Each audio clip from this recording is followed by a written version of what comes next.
Morning guys, day 5 sa fish tank natin. Mayroong mga tilapia, 150 pieces. Kain na naman tayo. Day 5. Ayan.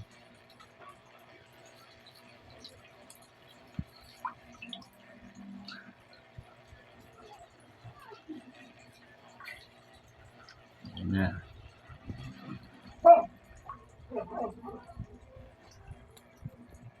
Yung maliliit na tilapia, yan, nakakasabay sila kumain.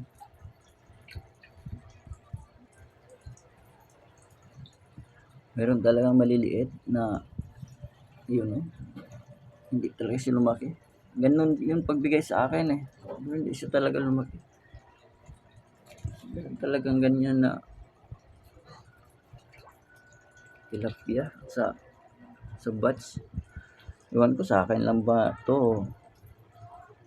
Tingnan natin. Parang wala nang chance lumaki yan. Ayan o. Bansot talaga siya.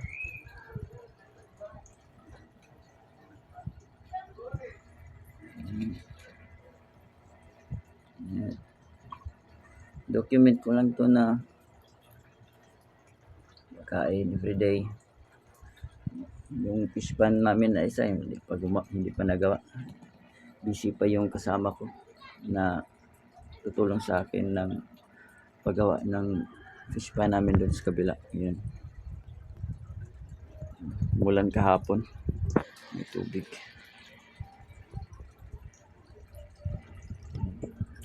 Ayan, yan naman.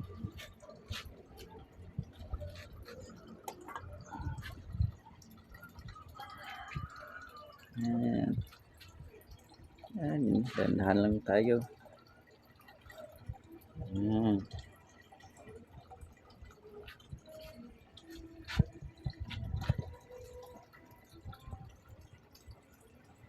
Wala ako yung mga edit. Hindi ako marunong mag-edit ng video eh. Video lang tapos i-post ko agad. Wala tayong talent sa editing ng video.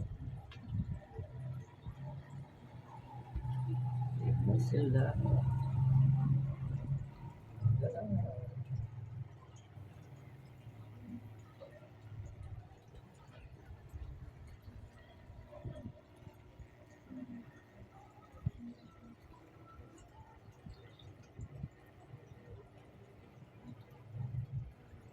One-month-old tilapia.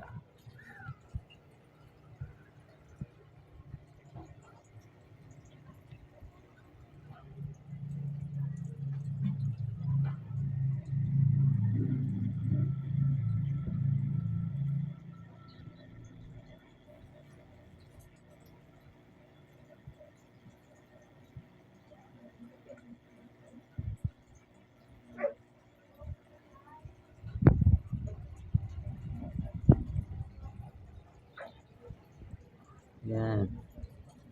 Good lang tayo. Wala pa kasi tayong update eh. Yan. Raw natin. Videohan ko lang sila para yung documentation.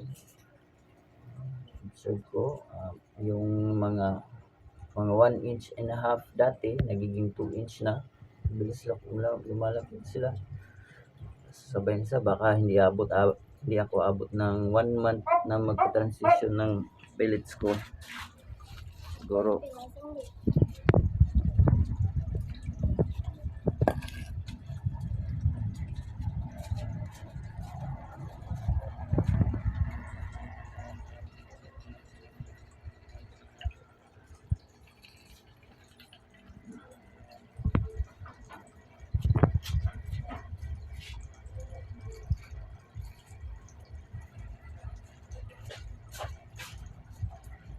and thank you guys. See you tomorrow for the next vlog.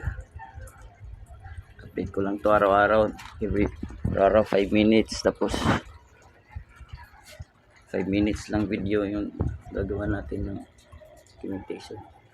Ito ay pang sa akin din to. Yung documentation na to para every time na meron akong batch, kapag kita ko na mas mabilis pa silang lumaki nito, papalitan ko yung breeder ko. I-document ko para ma-compare ko yung mga nakuha kong batch ba. Ito meron ditong mabilis lumaki yun. Nasa ilalim sila. Gagawin ko siguro silang breeder. Titingnan ko ano yung gender nila. Mag-gender ako ngayong 3 months. I-separate ko na yung babae at lalaki para hindi sila magkaroon ng yung bang magbo-brood ng hindi controlled. I-separate ko yung babae at lalaki pag 3 months na to. Kasi pwede na siya may gender ng 3 months. Lilipat natin dong lahat ng babae doon sa kabila.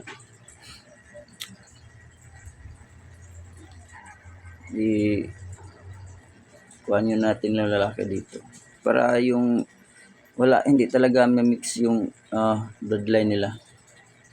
3 months i-change na natin.